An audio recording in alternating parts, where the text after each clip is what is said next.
Two members of Kayce Dutton's team got shot at in the season finale. Nobody confirmed if they lived. Then the actors themselves spoke up and said they're back for season 2. So the studio put out a first look at season 2. And somehow, those same two characters are nowhere in it. Not a blurry background shot. Not a single frame. Nothing. Welcome to series Cipher.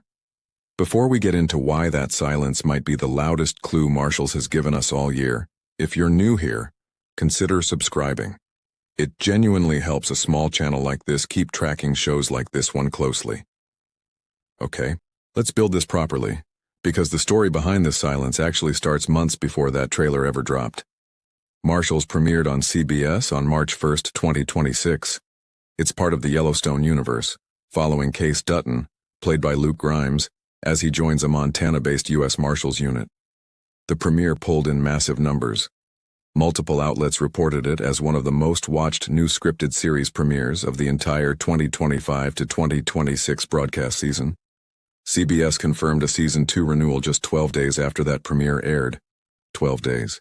That's an unusually fast turnaround for any network drama, and it tells you how much confidence CBS had in this show, right out of the gate. The ensemble around Kayce is where a lot of the show's tension lives. Logan Marshall Green plays Pete Calvin, known on the show as Cal, Kayce's old Navy SEAL teammate and the leader of the Marshals unit. Arielle Kebbel plays Belle Skinner, a core member of that same team. Ash Santos plays Andrea Cruz. Tatanka Means plays Miles Kittle. Gil Birmingham reprises his Yellowstone role as Thomas Rainwater. Brecken Merrill returns as Tate Dutton, Kayce's son. That's the world we're working with. Now let's talk about how Season 1 actually ended, because this is where the mystery really starts. The Season 1 finale is titled, Wolves at the Door. In the closing minutes, Cal and Belle are ambushed by gunmen while out on assignment. Those gunmen are working for Tom Weaver, played by Chris Mulkey. That same finale reveals Weaver as the man behind the earlier attacks on Thomas Rainwater. While Cal and Belle are getting shot at, Kayce is riding off with Weaver's daughter Dolly, having just turned down Weaver's offer to buy his East Camp ranch. Tate, meanwhile, is heading off with Tom Weaver himself, with no idea what his father just uncovered. The episode ends without confirming whether Cal or Belle survived that ambush. That's the cliffhanger CBS sent fans into their off-season with, and normally, that's just how finales work. You wait, you theorize, you come back in the fall. But this is where it gets interesting, because the wait didn't stay quiet for long. Logan Marshall Green and Arielle Kebbel spoke to The Hollywood Reporter after the finale aired, and they didn't stay tight-lipped. Marshall Green told the outlet directly, quote, "I can confirm he is alive but not necessarily unscathed," referring to Cal. Kebbel confirmed her own involvement too, saying she is, quote, "a part of Season 2. And that filming picks up right where that finale cliffhanger left off. Both actors on the record months ago told us their characters made it to Season 2. So by the time production started, this didn't feel like an open question anymore. It felt like a confirmed fact waiting to be shown on screen. Production on Season 2 began in June of 2026, filming on location in Park City, Utah. CBS placed the new season on its fall 2026 schedule. An exact premiere date hadn't been locked in as of this reporting, but the show is expected to keep its Sunday night time slot. So we had two actors publicly confirmed as returning. We had a production underway. We had a fall premiere on the calendar. Everything was lining up for a normal rollout. And then the first look material for Season 2 arrived. According to reporting from Yahoo Entertainment, that first promotional look gave us glimpses of Miles, played by Tatanka Means, Andrea, played by Ash Santos, and Thomas Rainwater, played by Gil Birmingham. But the same reporting specifically flagged who was missing from that material. Cal and Belle, not partially shown, not shown from behind. Just absent. Now sit with that for a second, because this is the exact contradiction that should be bothering you. Two actors went on record by name confirming their characters survived and are actively filming. And the first real marketing material built to reassure fans after that brutal cliffhanger left both of those characters out entirely. That's not a small inconsistency.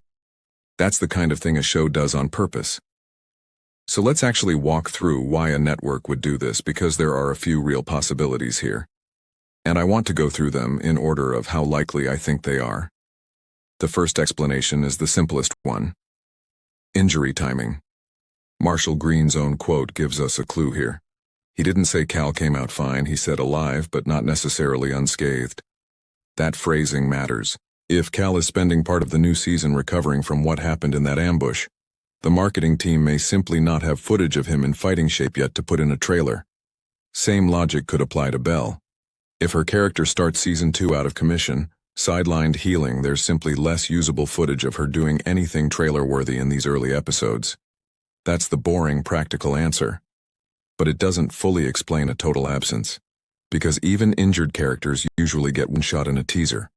A hospital bed, a hallway, something. Total silence is a stronger choice than partial concealment, and stronger choices in marketing are rarely accidental. Which brings me to the second explanation, and this is where I think the real story is. Tom Weaver was revealed as the season's central threat in that finale. He's the man who ordered the attacks on Rainwater. He's the man whose people ambushed Cal and Belle. He's set up, based on everything reported so far, to be the driving antagonist of the land dispute storyline heading into season 2. If the writers are building an entire arc around Weaver's war against Kayce's unit, then Cal and Belle's fates aren't just a loose thread to wrap up in episode 1. They're leverage. They're the emotional cost the show gets to hold over the audience's head for as long as it wants. And the moment you show either of them safe and smiling in a trailer, you lose that leverage completely. You've told the audience the worst is over before the season even starts. So keeping them out of the first look material isn't concealment for its own sake. It's protecting the one piece of tension the show hasn't spent yet. Here's where it gets even more interesting, though, and I want to bring in one more piece of reporting. According to production coverage on the new season, Kayce's team is described as combining his ranching background with his Navy SEAL training to deliver justice across Montana, continuing directly from where the first season's central conflict left off. That framing tells us the unit itself, Cal's unit, is still very much central to the format of this show, which makes their absence from the marketing even stranger, because you don't build an entire show around a team, then bury half that team in your own promotional rollout, unless you're deliberately trying to make the audience nervous. I think that's exactly what's happening. I think this is a marketing decision dressed up as an accident. Now let's talk about scale for a second, because this matters for how long that silence might last. Reports on the new production cycle indicate Season 2 is expected to run considerably longer than Season 1's original episode count, stretching production out over several months. If that's accurate, it means the writers have more room than ever to stagger reveals. They don't need to answer the Cal and Belle question in episode 1. They can hold it.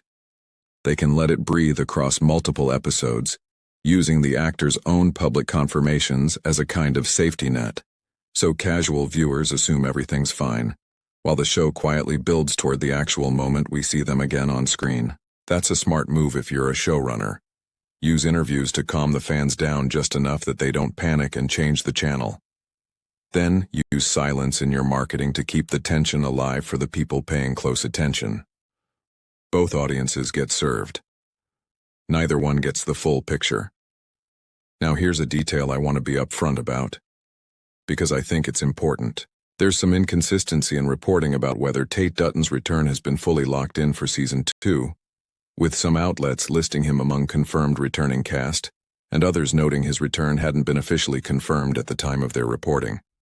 I'm not going to pretend that's settled because it isn't clearly, across different sources, but it does add one more layer to this pattern. This Season 2 rollout has been unusually selective about who gets confirmed when and through what channel. Some characters get actor interviews, some get trailer cameos, some get neither. That's not how a straightforward, nothing-to-hide marketing campaign usually behaves. So let's bring this together. We know Cal and Belle were shot in the finale. We know both actors on the record confirmed they're alive and filming Season 2. We know the first official look at Season 2 showed several returning characters, but left those exact two completely out. We know Tom Weaver is set up as a much bigger threat going into this new season, And we know production is planning a longer, more expansive season than before, with more room to stretch out its reveals. Put all of that next to each other, and I don't think this is a coincidence, and I don't think it's just an editing choice in a 30-second trailer. I think the silence around Cal and Belle is the show quietly telling us their story isn't a quick recovery arc. I think it's early setup for a season where their survival isn't the end of the danger. It's the beginning of a much longer fight, one the marketing team isn't ready to spoil this early. So, here's what I want to know from you. Do you think Cal and Belle being left out of that first look was accidental? Or do you think, like me, that this is deliberate, and that their real story this season is bigger than anything either actor has said publicly so far? Do you think the show is protecting a twist, or just protecting a timeline? Let me know what you think in the comments, because I want to hear where you land on this. And if you want to be here when the next trailer drops, and we find out whether this silence finally breaks, subscribe to series Cipher so you don't miss it. Because right now the quietest part of this show's marketing might be telling us more than anything it's actually shown us.